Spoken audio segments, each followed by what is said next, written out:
नमस्कार, मैं सोनिया सिंह स्वागत करती हूँ बीट द कंपटीशन में।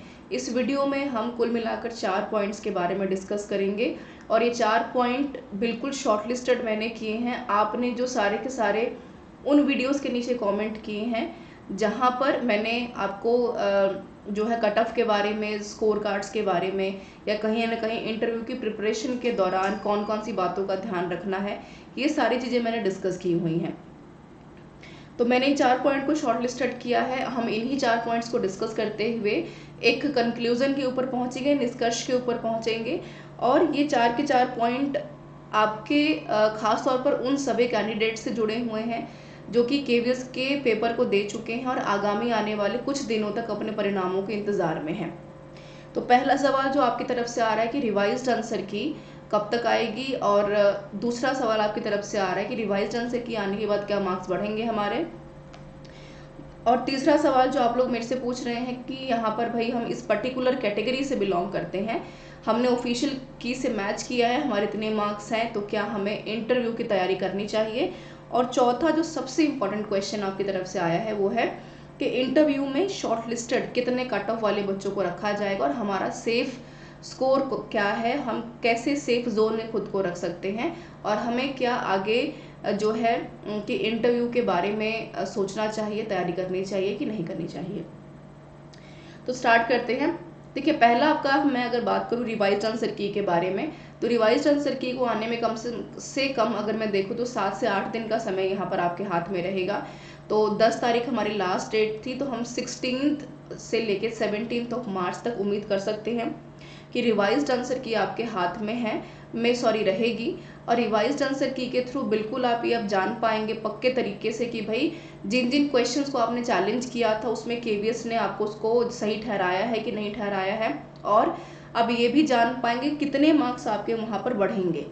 ठीक है। अगर दूसरे पॉइंट की मैं यहाँ पर डिस्कशन करूँ जो कि आपने मेरे से पूछा है कि कितने मार्क्स यहाँ पर बढ़ेंगे, क्योंकि बहुत सारे ऐसे क्वेश्चंस रहे केवीएस में जो कि काफ़ी कंट्रोवर्शियल रहे, जिनमें कि ये बता पाना कि ये वाला सवाल सही है, ये वाला गलत है, रिपीटेड रहे, पर अलग अलग आंसर कीज में अलग अलग जवाब वहाँ पर दिए हुए हैं। तो कितने मार्क्स में, देखिए जो बच्चे उम्मीद कर रहे हैं कि यहाँ पर 10-10 मार्क्स का गैप जाने वाला है, तो बिल्कुल आप इस जो है डिलेमा में मत रहिए कि 10 मार्क्स का कुछ एवरेज काउंटर यहाँ पर होने वाला है। आप मैक्सिमम अगर मान के चलेंगे तो 3 से 4 मार्क्स आपके मैक्सिमम यहाँ पर बढ़ते नजर आएंगे। मिनिमम की अगर बात की जाए तो 2 नंबर आप मानकर चलिए, इतना ही इजाफा या कम ज़्यादा आप यहाँ पर मान के चलते हैं, जो कि मेरा अपना स्वयं का एक दृष्टिकोण और अनुमान है। बाकी बिल्कुल ये बात हम ऑफिशियली केवीएस के ऊपर छोड़ते हैं। बहुत ज़्यादा अच्छी बात होगी कि जितने मार्क्स यहाँ पर बढ़ेंगे उतनी ज़्यादा जो है संख्या में विद्यार्थी और कैंडिडेट सेलेक्ट होंगे और उनका भविष्य उज्जवल होगा। तो हम बिल्कुल ये चाहते हैं कि मार्क्स हमारे ज़्यादा बढ़ें, पर क्यों ज़्यादा मार्क्स बढ़ने की उम्मीद नहीं है, क्योंकि आप मानकर चलिए कि मैंने लास्ट टाइम भी आपसे डिस्कस किया था कि भाई बहुत सारी चीज़ें मैटर करती हैं कि अब पेपर क्योंकि मॉडरेट लेवल का रहा है, तो जाहिर सी बात है कि बच्चे वहाँ पर ज़्यादा अपीयर हुए हैं, वैकेंसी बहुत दिन बाद आई है, तो ज़्यादा नंबर बढ़ाने का मतलब ये है कि संस्थानों के पास उतनी सीट्स भी तो होनी चाहिए, वैकेंट पोजीशन भी आपके पास उतनी होनी चाहिए कि आप उन पोजीशंस को फिल कर सकें। तो अगर आपने मान लो इतने कैंडिडेट्स को सेलेक्ट कर भी लिया, तो उनको आप कहाँ पर डेजिग्नेट करेंगे, कहाँ पर पोस्ट करेंगे, तो सबसे इंपॉर्टेंट चीज़ यहाँ पर ये मैटर करती है। तो जाहिर सी बात है कि ज़्यादा नंबर न बढ़ने का सबसे बड़ा कारण है कि कहीं ना कहीं क्राउड से जो है विद्यार्थियों को, कैंडिडेट्स को बाहर करने का भी एक रास्ता यहाँ पर अपनाता हुआ केवीएस नज़र आएगा, जो कि कहीं ना कहीं उसके लिए इसलिए ज़रूरी है क्योंकि इतनी बड़ी संख्या में कैंडिडेट्स को सिलेक्शन दे पाना शायद किसी संस्थान के लिए एक मुश्किल काम रहेगा, और कहीं ना कहीं कह सकते हैं कि ये कोताही भी है। कितने साल बाद वैकेंसी आना, फिर इस तरह के कंट्रोवर्सीज को क्रिएट करना एक नेगेटिव इम्पैक्ट डालती है आपके एम के ऊपर भी और आपके लक्ष्यों के ऊपर भी। तो ये तो हमने बात की मार्क्स के बारे में, दोनों पहलू मैंने बता दिए आपको, बढ़ेंगे कि नहीं बढ़ेंगे, बढ़ेंगे तो कितने बढ़ेंगे। ठीक है। तीसरा मैं यहाँ पर बात करूँगी आपके मेरिट के बारे में, जो आप मेरे से पूछ रहे हैं कि भाई मैं जो है इस कैटेगरी से बिलोंग कर रहा हूँ, इतने नंबर मेरे हैं, तो क्या मैं इंटरव्यू में अपीयर होने के, इंटरव्यू के मेरिट तक जो है पहुँचने की उम्मीद रखूँ कि नहीं रखूँ। दोनों पॉइंट्स मैंने मर्ज कर दिए, इंटरव्यू वाला भी और यहाँ पर कैटेगरी वाला भी। तो मैं यहाँ पर मैंने पहले भी आपको बहुत अच्छे से क्लियर किया है कि मैंने इनफैक्ट कोशिश की है कि मैंने हर एक कमेंट का जवाब यहाँ पर दिया, पर फिर भी मैं बता देती हूँ। देखिए, अगर आप जनरल कैटेगरी से हैं तो बिल्कुल आप मान के चलिए कि अगर आप 130 के बीच में हैं, 130 तो मैं बहुत अच्छा स्कोर बता रही हूँ, 130 ये मेरा मैक्सिमम है।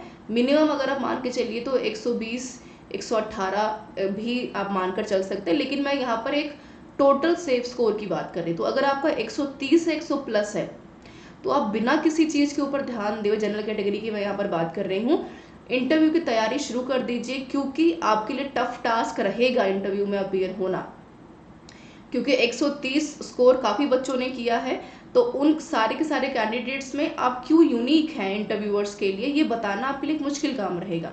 ठीक है, तो इस चीज़ के ऊपर काम करना शुरू कर दें। वहीं अगर मैं यहाँ पर बात करूँ SC कैटेगरी की, तो सॉरी OBC की, तो OBC में बिल्कुल आप वही 4 से 5 नंबर का वेरिएशन मान कर चले। 125 से 125 प्लस वाले, यानी 120 से अगर 125 में अगर आप वेरी कर लेते हैं, जनरल कैटेगरी OBC में हार्डली 3 से 4 5 नंबर का ही डिफरेंशिएशन आता है, 4 से 5 नंबर का। तो बिल्कुल अगर आप 125 में हैं तो बिल्कुल आप कंप्लीटली सेफ जोन में हैं। आपको इंटरव्यू की तैयारी बिल्कुल करनी चाहिए और बिल्कुल आप इंटरव्यू की मेरिट में खुद को देखेंगे।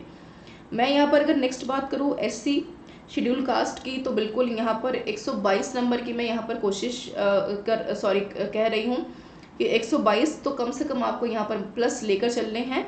और अगर मैं यहाँ पर बात करती हूँ ST कैटेगरी की, तो 120 आपको अपने हाथ में लेकर चलने हैं। अगर आप इससे ज़्यादा स्कोर कर रहे हैं इस पर्टिकुलर कैटेगरीज में जिनका मैंने नाम लिया है, तो बिल्कुल आपको सभी लोगों को शुभकामनाएं हैं। बिना कुछ इधर उधर की बातों पे ध्यान दिए हुए, कंट्रोवर्सी पर, विवादों पर कि विभिन्न मार्क्स बढ़ेंगे, नॉर्मलाइजेशन होगा कि नहीं होगा, ये हमारा काम सिर्फ एक दृष्टिकोण को बयान करना है। लेकिन ऑफिशियली अगर हम कहें या फाइनल कॉल की बात करें तो ये काम KVS का है। अगर KVS चाह लेगा कि भाई हमें नॉर्मलाइजेशन नहीं करना है, हम इस कैटेगरी के बच्चों को इतने कट ऑफ तक ही सीमित रखेंगे, ठीक है, तो हमारे पास 2 ही रास्ते बचते हैं। एक तो लॉ एंड ऑर्डर का रास्ता बचता है, जो कि लंबा रास्ता है, और हमें क्या लेना है, सिलेक्शन। तो अगर आपको लगता है कि आप इस सेफ जोन में रह पा रहे हैं, अगर आपने इतना स्कोर किया है, इससे ज़्यादा स्कोर कर चुके हैं, तो बिल्कुल आपको इंटरव्यू की तैयारी करनी चाहिए। और एक यहाँ पर महत्वपूर्ण चीज़ आपको ध्यान में और रखनी है कि आपका जो प्रिपरेशन है, मैं फिर से कह रही हूँ कि इंटरव्यू आपके लिए इस बार हार्ड रहेगा, स्ट्रांग रहेगा, क्योंकि हर कोई सिलेक्शन लेना चाहता है और हर कोई अपनी नौकरी को सेव करना चाहता है। तो आपकी नौकरी क्यों सेफ रहे, इसकी तैयारी आपको खुद से करनी पड़ेगी, स्वयं से करनी पड़ेगी। तो जिन का मैंने अभी भी कैटेगरीज वाइज यहाँ पर मेंशन भी किया है, तो उसको भी आप देखेंगे। फिर भी अगर आपका कोई सवाल है, कमेंट है, ये मैंने मैक्सिमम की बात की है, मैं फिर से बता रही हूँ, तो क्योंकि कमेंट करते हुए आप कंफ्यूज रहते हैं, मैक्सिमम की मैंने बात की है। मिनिमम अगर आप 115 से 130 के बीच में वेरी कर रहे हैं, तो आप उम्मीद करके चलिए कि इंटरव्यू मेरिट में आप अपीयर हो रहे हैं। मिनिमम में 115, मैक्सिमम में 130 की मैंने बात की है, ये आप ध्यान में रखिएगा। जो कि कई बार फिर से आप कमेंट करेंगे तो मुश्किल हो पाएगा हर किसी के कमेंट का जवाब दे पाना। तो मैंने यहाँ पर 4 पॉइंट डिस्कस किए, रिवाइज आंसर की के बारे में, दूसरा मार्क्स बढ़ेंगे कि नहीं बढ़ेंगे, तीसरा पर्टिकुलर कैटेगरीज में इतने मार्क्स होंगे तभी आप इंटरव्यू में अपीयर होंगे, और क्या आपको इंटरव्यू की तैयारी करनी चाहिए कि नहीं करनी चाहिए, ये पॉइंट मैंने डिस्कस किया। So this is all about the video everyone, thank you so much for being with me.